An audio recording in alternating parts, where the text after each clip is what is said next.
Hey, Jay here. We're gonna give you some tips on changing oil on a KTM. This is a 350 XCF, a 2019 model.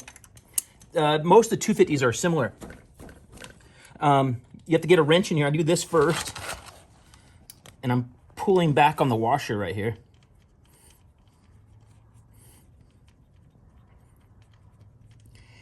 So I like to grab the washer in my finger so I don't have to dig it out of the oil too bad.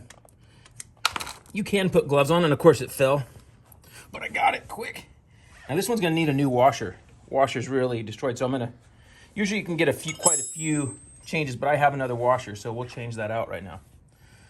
Okay, so our oil's not too bad, which is nice. You wanna catch it right before it is bad. Okay, so we got our drain bolt washed off here. So while that's draining, I'm gonna take out the screen, which is a 13. And it does get tight, pretty tight sometimes.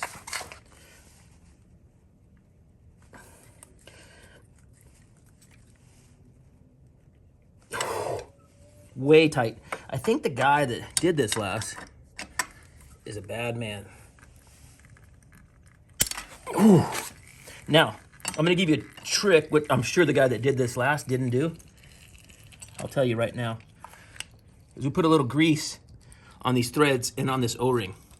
That'll keep that thing from galling up real bad like it just did. Now, since I was showing you that, I spilled oil all over the place, which is less than good. All right, so clean up your mess, and I got plenty of. Now, while that's draining,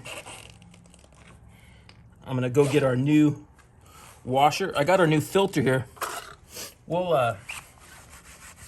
could swap that out right now, actually, while we're waiting here.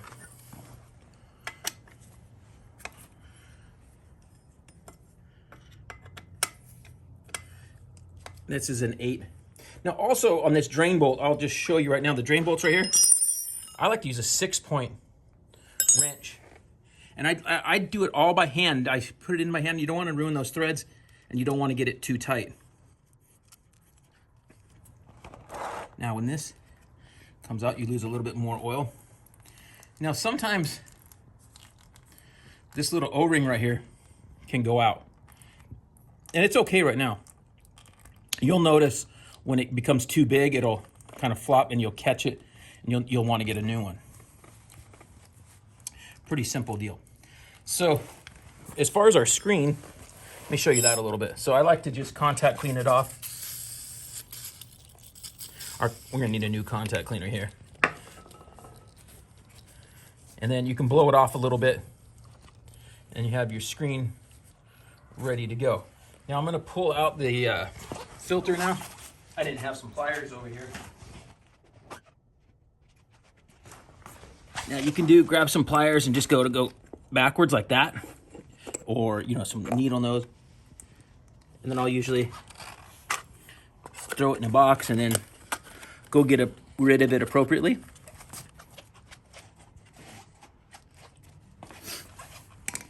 All right, let's show how now we're gonna try to get a little bit more oil out of this thing. We're gonna hold the kill button down. Show us up here. Hold the kill button down and hit the start button. And it's gonna shoot out. I'm gonna move the pan back a little bit because it's gonna shoot out. So we kind of got a mess going on. And then one thing I'll do is I'll move the bike back and forth. See all that oil coming out? Nice. Okay, we want to try to get all that out. Okay, we'll let this drain for a while. I'm gonna take a little break. Okay, we're back in here. We've given it about 10 minutes. I like to really let it sit. There's plenty of other work we could do. I did the air filter while we were doing this. So I find other work to do. Now, again, just a reminder here, you can see how bad this washer is. You want to put a nice new washer in there. And so we're going to get that on our drain bolt. Let's see where my guy hid that drain bolt. There it is. So we're going to put it on here. And even this too, I like to put a little bit of grease on here because that'll keep it from galling up. And then again, this is something else. I don't use any power tools or anything. And at this point, since it's drained so much, Probably move this out of the way so I don't drop anything into the bucket. I'm sure you've all done that, right? So I'm going to tighten this up.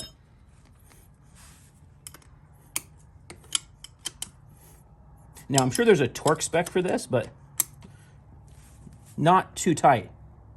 So I'm really strong, so I have to back off. No. So just a bit. Good and snug, you know? Like that. So that much right there. See that? Okay, that's it. Okay, now, oh, I did find some fresh contact cleaner. Okay, so we're gonna, and we'll put that into there, and you can kind of feel it. There's a couple different ways I've learned to do this, is I have put it in here, like this, and fed it in, and that seems to keep it in line. You can feel it go into its home on the other side. You know, it's because it's like, you know, 2.5 inches away. And then you just do this, get this started by hand, like that. Like I said, this is the same for most current 250s and 350s, the way to do all this process. So I get it, and I put a little bit of grease. Did I put grease on that? I didn't, no, I didn't. We talked about it. Let's back that off, so we don't have that problem we had before. Yeah, good point. See, a good thing I'm videoing this, so I'm talking. Because this is aluminum threads on aluminum, so that's when sometimes they can really gall up like that. And so a little bit of grease on there, just like that. And as far as oil filters go, with oil filters, we change them typically every other time. And that seems to be like good. If you want to do it every time, it ain't gonna hurt anything. Only better. We'll talk about oil in a minute when I go over to the other side. Put our new filter in here. And then again, you know, make sure that that O-ring is intact. And this one's getting, maybe in the next time or two, we could put a new O-ring on there. Again, want to get these things that get changed, you know, these threads that get used all the time, like this, you could really risk stripping out these threads. So you want to make sure you get everything. Don't be using no power tools or nothing like that on this stuff. So just barely tight. They don't have to be too tight. Just like that. I always call it the one hand on this, on the T-handle deal, like that. That's kind of, you know, good enough, right? Like that. Okay, so we're all done here. Tight, tight, tight. Boom. Let's go to the other side. Okay, so now we got our oil poured. We use around 1,100 cc's or milliliters.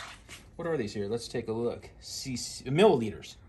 So when you go like, so it's cool. I found these on Amazon, these graduated beakers. And then this thing is from AK. Let's see what the name is here. Come in here. What is that? K. Technologies? K. These guys are in Canada and come up with some really unique products. They're trying to come up with some unique products for dirt bikes and some other things. And this is my first time using it. I think it's a cool idea. So it threads right into the hole. Here we have a Henson cover, but it would work into your stock cover. That's what the threads are set up for, is for a stock one. So it's actually pouring really fast. That's one thing I'm noticing. They have a little vent here. So I noticed it's, you see that, how fast it's going? It's really cool. Mm-hmm. And less mess than normal. My helper guys definitely need this because they usually make a bigger mess than I do. So just like so, boom, as Pedro says, and then we can just twist it off. I probably should put a little grease on those threads, right? Because we learned that works everywhere. So next time I'll put a little grease on those, and then we just drop it in there so when it drains. We got our cap here, and I did put a little grease on those threads and O-ring. And again, I like to use a 6-point, especially these aluminum nuts. Don't use a 12-point wrench on these. You can really, you know, break them off. So just good and snug like that. Done. So now we're filled with oil. Write down your hours. The Shell Rotella that we use is just fine. And these 4 strokes, 2 strokes as well. Everybody asks me, just fine. Write down your hours. On an XCF like this, if a guy's just trail riding, anywhere from 4 to 6 hour range typically. You know, with some, if it's just really slow stuff, you're not putting a lot of heat to it, you can get 6 to 8 hours. And then the way you're going to tell that just by watching as the oil breaks down. So keep an eye on that. But if you are doing some moto and some hill climbs and things like putting more heat to it, then probably 4 to 5 hours. On a moto version that we're just doing moto on, we'd probably be 3 to 4 hours range typically. So hopefully that helps you out. Guys go, oh, that's too often to change your oil. Fine, go longer. I don't care. It's your motor, not mine. My motor, we go that low. Even no matter what oil we're using, we go that quickly. So hopefully that helps you out. Changing your oil in your KTM, 250, 350, done.